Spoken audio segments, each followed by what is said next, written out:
நம்ம இன்றைக்கி பிங்க் பூரி எப்படி செய்கிறதுன்னு பார்க்கலாம். 2 கப் கோதுமை மாவு, அது கூட கொஞ்சம் உப்பு போட்டு வச்சுக்கோங்க. 2 பீட்ரூட் துருவி வச்சுருக்கேன். அதை வந்து நல்லா மிக்சரில் போட்டு பேஸ்ட்டாக அரைச்சிக்கலாம். இந்த பேஸ்ட்டை இந்த மாவு கூட சேர்த்து நல்லா மிக்ஸ் பண்ணி விட்டுருங்க. தேவையான அளவுக்கு தண்ணி விட்டு நல்லா பிசைஞ்சு வச்சுருங்க.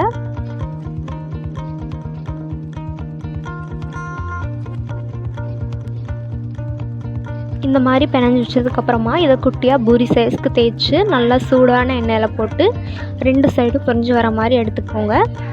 இது வந்துட்டு பீட்ரூட் சேர்த்துறதுனால குழந்தைங்களுக்கு வந்துட்டு இந்த கலர் பார்த்தாலே ரொம்ப பிடிக்கும். அதனால் பீட்ரூட் சாப்பிடாத குழந்தைங்க எல்லாமே இதை வந்து ரொம்ப விரும்பி சாப்பிடுவாங்க.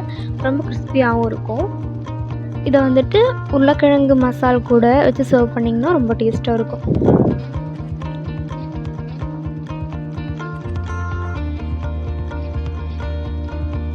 இந்த சேனல் உங்களுக்கு பிடிச்சிருந்ததுன்னா ஷேர் பண்ணுங்கள், சப்ஸ்கிரைப் பண்ணுங்கள்.